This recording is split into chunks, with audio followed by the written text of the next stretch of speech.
Welcome to Pod Me If You Can, I'm David Farrell. Today on the show, it's a 1982 TV movie, Rehearsal for Murder. It stars Jeff Goldblum, Lynn Redgrave, and Robert Preston. Pod Me If You Can, movie reviews.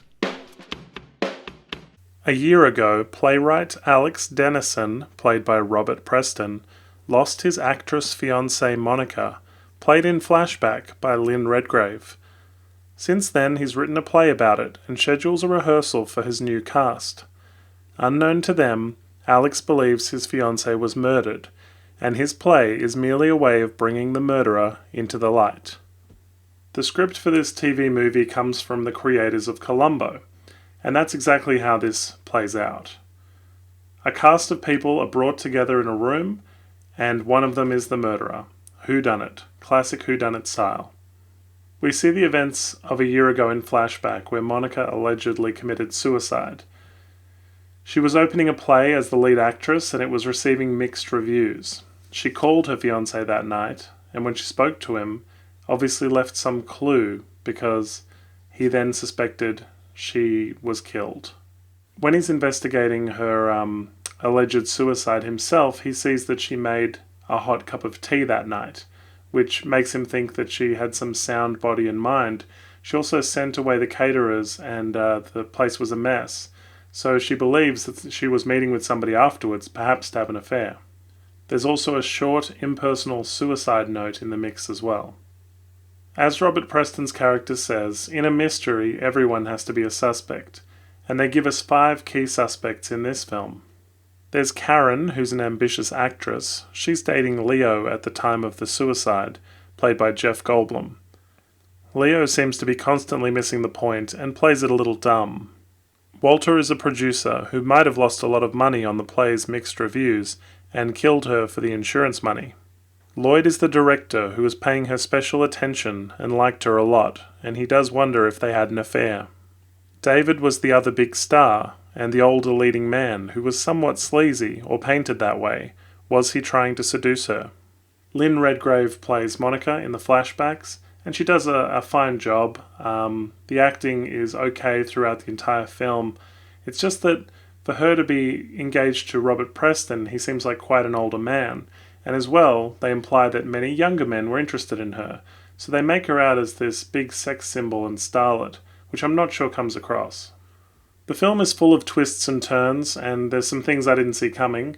At the halfway mark, for example, he reveals his plan to everybody there, and all of them seem taken aback and attempt to leave, having been accused of one of them being the murderer. Some of them play it quite big, and others stay very quiet and in the dark in the background, and you wonder whether or not they're guilty. Then when they attempt to leave, a police officer who was involved in the investigation a year ago stops them, and basically his entire plan is revealed, which really led to me asking some questions. If you ask me, he played his hand very early. But they keep them there under the guise of, well, if you didn't do anything wrong, you shouldn't leave. And what are you hiding if you do leave? And several such lines. Based on the way they have lit Jeff Goldblum and the way he plays dumb and the way he could have been an accomplice, they do lead you to believe that it's Jeff Goldblum. And I won't spoil it, but it's very interesting the way things play out. I think the main problem here is Robert Preston. He is incredibly stationary this entire film. It's quite a dull performance. Even at the moments he should be incredibly emotional, for example, his fiancée's death.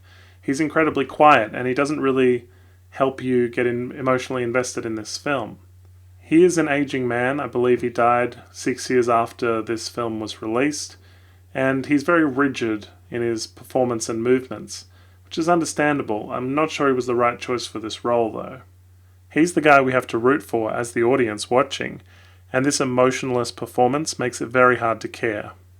It's quite a cheap film. It all takes place in that theatre almost. The thing is, too, it's very talky with not a lot of action, not a lot of special effects. It's definitely a made-for-TV movie. Frustratingly, on this DVD transfer, they faded to black fairly constantly, which must have been the pauses where commercial breaks would have been. It relies on that Murder, She Wrote Columbo-style investigation where, as you know from the show, somebody will confess in the end when confronted. And if, for example, they said, that's all circumstantial, you've got nothing on me, and they didn't confess, then this would have no ending. So, of course, when the actual murderer is revealed, they confess and tell the entire third act. We do sort of get the impression, though, through the confession, that the police did a pretty slapdash job in their investigation, and there's a lot of circumstantial evidence. Parts of this make the ending very unsatisfying, but it's very difficult to guess who done it. I challenge you, if you can find the film, see if you can guess who the killer is. I didn't pick it, and it's a very complicated story.